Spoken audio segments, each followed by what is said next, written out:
பிரதிநிதிப்படுத்திய மாண்புமிகு கடற்றொழில் அமைச்சர் சந்திரசேகரன் ஐயா அவர்களும், வடக்கு மாகாணத்தை பிரதிநிதிப்படுத்திய பாராளுமன்ற உறுப்பினர் மரியாதைக்குரிய ஸ்ரீதரன் அவர்களும், அதே போன்று கிழக்கு மாகாணத்தை பிரதிநிதிப்படுத்தி முஸ்லீம் காங்கிரசினுடைய தலைவர் ரகு ஹக்கீம் ஐயா அவர்களும், அதே போன்று கிழக்கு மாகாணத்தை பிரதிநிதிப்படுத்திய பாராளுமன்ற உறுப்பினர் சாணக்கியன் அவர்களும்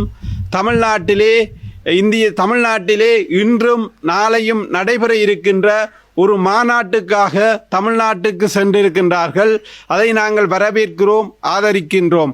அதே போன்று இந்த சென்ற 4 தலைவர்மாரும் 2 நாள் மாநாடாக, முதல் நாள் மாநாடு தமிழ்நாட்டினுடைய மாண்புமிகு துணை முதலமைச்சர் உதயநிதி ஸ்டாலின் தலைமையிலும், 2ஆம் நாள் அமர்வு தமிழ்நாட்டினுடைய முதலமைச்சர் மு.க. ஸ்டாலின் ஐயா தலைமையிலும் நடைபெற மாநாட்டிலே பங்கு கொள்வதற்காக இலங்கையிலிருந்து சென்றிருக்கின்றார்கள். வடக்கு கிழக்கை பிரதிநிதிப்படுத்தியும் சென்றிருக்கின்றார்கள். இந்த சென்ற பாராளுமன்ற உறுப்பினர்களுக்கும் இலங்கையினுடைய கடற்றொழில் அமைச்சருக்கும் வடமாகாணத்தை பிரதிநிதிப்படுத்திய கடற்றொழிலாளர்கள் நாங்கள் வேண்டுவது, இலங்கை இந்திய மீனவருடைய பிரச்சினை தொடர்பாக தமிழ்நாட்டு அரசாங்கத்தோடும் தமிழ்நாட்டு அரசியல் தலைவர்களோடும் இவர்கள் வெளிப்படையாக இந்த பிரச்சனையை சுமூகமாக பேச்சுவார்த்தை மூலம் தீர்ப்பதற்கு அந்த கலந்துரையாடலில் அவர்கள் சிறு டைம் ஒதுக்கி இந்த வடக்கு மீனவ சமூகத்துக்காக அவர்கள் பேச வேண்டும் என்ற ஒரு எதிர்பார்ப்பை இன்றைய தினம் நாங்கள் இந்த ஊடக வாயிலாக வைக்கின்றோம். அதே போன்று தமிழ்நாட்டிலும் இருக்கின்ற அரசியல் தலைவர்கள், ஆட்சியிலே இருக்கின்ற திராவிட முன்னேற்ற கழக உட்பட ஏனைய அரசியல் கட்சிகளும் எங்களுடைய வடகிழக்கு அல்லது இலங்கையை பிரதிநிதிப்படுத்தியிருக்கின்ற வந்திருக்கின்ற பாராளுமன்ற உறுப்பினர்களோடு இலங்கை இந்திய மீனவர்களுடைய பிரச்சினை தொடர்பாக கலந்துரையாடி சுமூகமான பேச்சுவார்த்தை மூலம் 2 நாட்டு மீனவர்களுடைய பிரச்சினையை தீர்வு காண்பதற்கு நீங்கள் முயற்சிக்க வேண்டும். அதிலும் குறிப்பாக வடக்கு கடற்றொழில் சமூகம் தொடர்ந்தும் பாதிப்பை ஏற்படுத்தி கொண்டிருக்கின்றது. அந்த பாதிப்பில் இருந்து வடக்கு கடற்றொழிலாளர் மீள முடியாத ஒரு சூழ்நிலை ஏற்பட்டிருக்கிறது.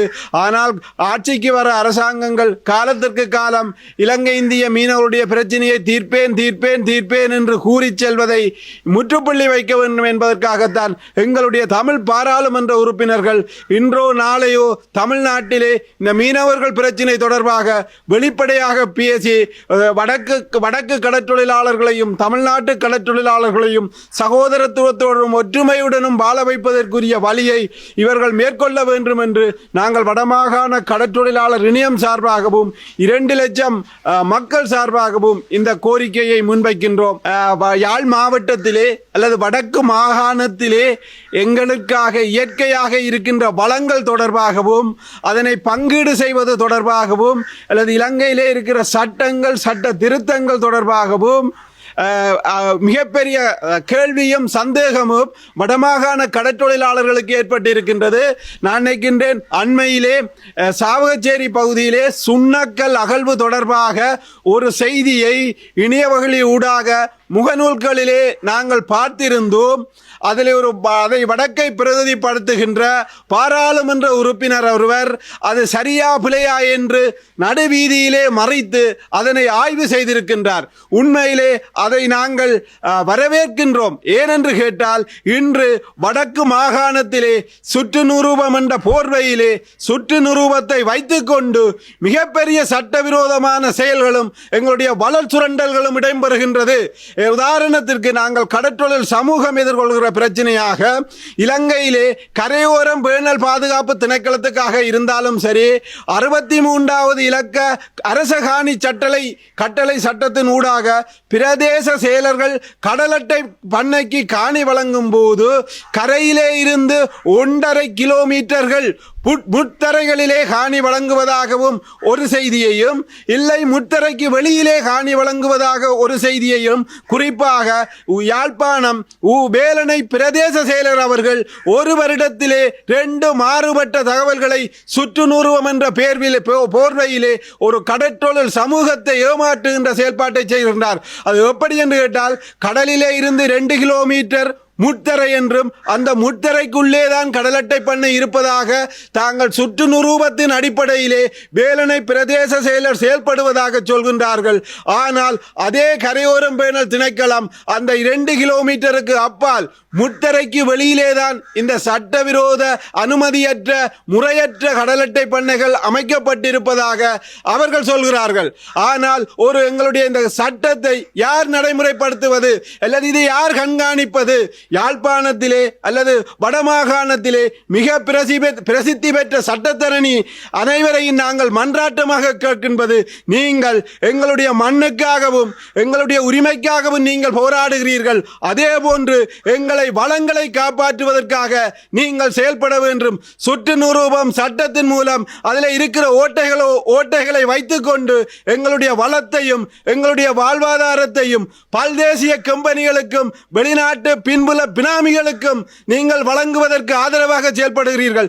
நாங்கள் இந்த கடற்றொழில் சமூகமாக யாழ்ப்பாணத்திலே பிரபல முக்கியம் வாய்ந்த சட்டத்தரணிகளே, உங்களுடைய மனச்சாட்சியை தொட்டு கேளுங்கள். இந்த வடக்கு கடற்றொழில் சமூகம் இந்த கடல் காணி அரச காணி குத்தகைக்கு வழங்குவதிலே பல்வேறு முறைகேடுகள் முறையற்ற விதத்திலே நடந்து கொண்டிருக்கின்றது.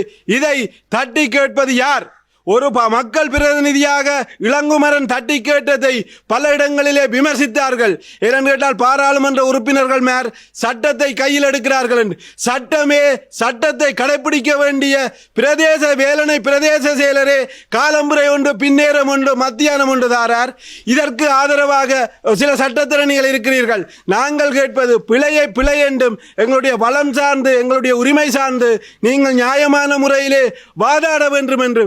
வெறுமனவே நீங்கள் பணத்துக்காக உண்மைக்கு பொய்யாக எங்களுடைய வளத்தையும் வாழ்வாதாரத்தையும் அளிக்கின்ற செயல்பாடுகளுக்கு துணை போவது சட்டமன்ற போர்வையிலே சட்டத்தை கையில் எடுக்கக்கூடாது என்று நீங்கள் கூறுவதும் எங்களுக்கு கவலை அளிக்கின்றது. ஏனென்று கேட்டால் சரியோ தவறோ ஒரு பாராளுமன்ற உறுப்பினர் ஒரு சம்பவத்தை இன்று வெளிக்கொண்டு வந்திருக்கின்றார்.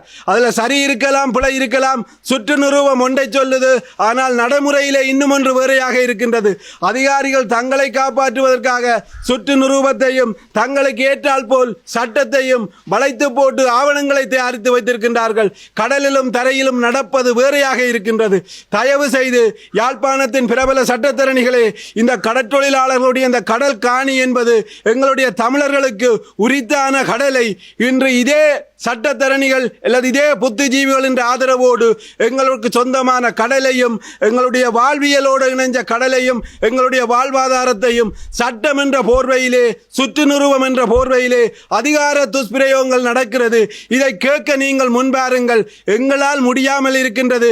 நாங்கள் தனிப்பட்ட ஒருவராக கேட்கும் போது பல சட்டத்தரணிகள் எங்கள் மீது குற்றம் சாட்டி எங்களை நீதிமன்றத்துக்கு உட்படுத்தி சவாலுக்குட்படுத்த முயற்சிக்கின்றார்கள்.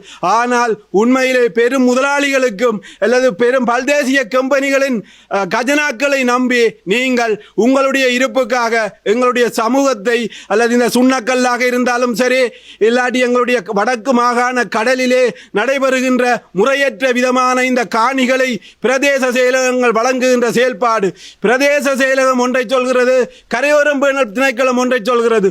உதாரணத்துக்கு கிளிநொச்சி மாவட்டம் கிராஞ்சி பகுதியிலே நாரா நிறுவனத்தினால் ஆய்வு செய்யப்படாத இடத்துக்கெல்லாம் கிளிநொச்சி பிரதேச செயலர் கடல் அட்டை பண்ணைக்கு காணியை குத்தகைக்கு வழங்குகின்றார். இதை நாங்கள் எங்க போய் கேட்கிறது? எங்க சட்ட நடவடிக்கை எடுக்கிறது?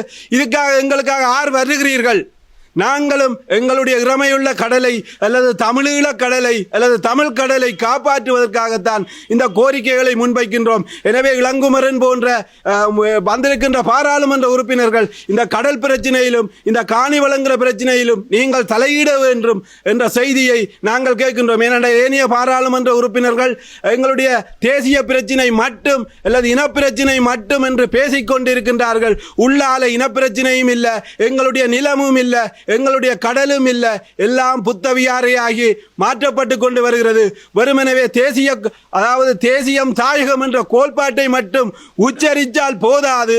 அதை கொண்டு நடத்தக்கூடிய ஒரு சமூகம், ஒரு கடல், ஒரு பிரதேசம் எங்களுக்கு இருக்கிறது.